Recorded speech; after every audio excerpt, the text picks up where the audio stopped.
Hello there, my name is Janet. Welcome to this lesson, and in today's lesson, we are going to learn about myths. A myth is an ancient story with supernatural elements that explain a natural phenomena. We look at the features of myths. One, myths do not have an opening formula. Myths are always set in the past, at the beginning of time. Myths are set in a world closely associated with supernatural powers, and also myths are viewed as factual accounts as to how certain practices came into being, and some myths are looked upon as religious stories as they explain the origin of natural events. Myths are often told as if they were factual. These stories were made to offer reasonable explanations. Therefore, the audience believed these stories to be true. Myths include gods and or goddesses, and the figures often have supernatural powers. Myths often teach morals to their audience. With many myths, there is a lesson to be learned. We can also say that, in short, myths are stories that often have religious origins that provide explanations for natural phenomena to offer moral insight and include supernatural beings. I'm going to give a story, though I have not written it down, of a myth.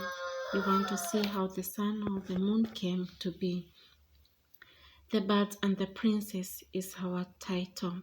Before there was any distinction between day and night, the king and queen of light had a daughter. She was the most beautiful of all creatures. When she first opened her eyes, they were so bright that they filled the world with light. Everywhere she went, creatures were glad to see her. Plants grew at her touch, and animals would come out of their holes just to sit and watch her go by. In a cave not far away, there lived a witch of the dark. She too had an only child, a son. He was a sickly boy. He was always pale and sometimes grew thin and had to be nursed back to strength. And one day, the old witch of the dark brought her son to the court and proposed marriage between him and the princess. When the king of light refused, the witch flew into a rage, and that very night she and her son broke into the king's palace and stole the princess. They took her and locked her up in the dark cave on the other side of the mountains, where she stayed for a long time. She cried and cried, but it was not good. The witch would not let the princess out until she agreed to marry her son. Meanwhile, the animals went to the king and said, "Where is your daughter? When she is away from us, all the world is dark, the plants do not grow, and many of us have nothing to eat." The king of light told the animals what had happened, and all the animals agreed that they would help to look for his daughter. So the lions and elephants went into the jungle and searched there. The rabbits and rats looked under the earth, and the fish and the turtles searched the seas, but none of them would find any trace of her. Meanwhile, the birds were looking in the air and treetops, and the eagle flew off into the mountains. It flew up and up until it was flying over their very summits.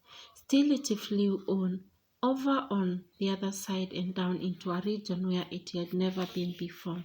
At length, the eagle grew tired and was forced to rest among some rocks. He had not been there long, however, before he heard a beautiful voice singing a sad song. Immediately, he recognized it was the princess and called out to her.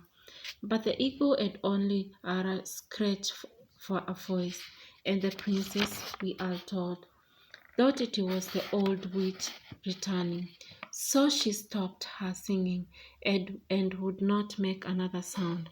The eagle sat there wondering what to do, when at once he saw the witch's son coming to visit the princess. The eagle hid and watched as the witch's son rolled aside a great stone at the mouth of the cave. Immediately, a great brightness flooded from the cave as the princess came out and filled everywhere with light, but she had tears in her eyes, and a rainbow shone around her. "Ah!" she cried. "Aha!" cried the witch son. "I'm tired of waiting." And he took hold of the beautiful girl and threw her on the ground.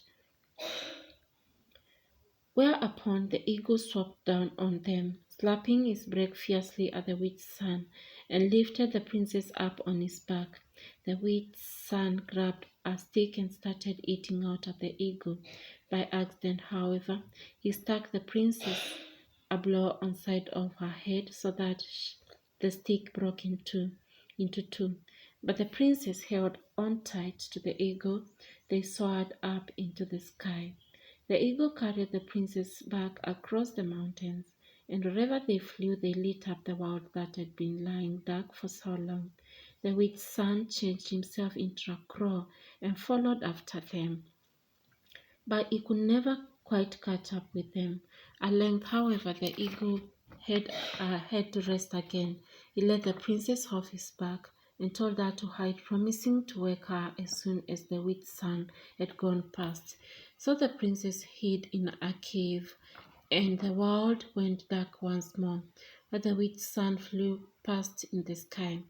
When he had gone, the eagle tried to wake the princess up, but the blow from the stick had made her a bit deaf, and the eagle, with his voice, could not wake her. So the eagle asked some birds to help him, and they all made as much noise as they could, but still the princess did not wake up. Eventually, the eagle went around all the birds in the neighborhood and got them all to make as much noise as possible. And finally, the princess woke up and came out of the cave, lighting the world as she did. "Now, quick," said the eagle, "get into my back. We must be off before the witch's son comes past us again." So the princess got on his back again, and away they flew, bringing light to the world whenever they went. And so they continue to this day, for the princess and the eagle were turned into the sun, and still they ride up in the sky, while the witch's son was turned into the moon. And at the end of every day, when the eagle had to rest, the princess hides while the witch's son goes past. The princess is still as beautiful as ever.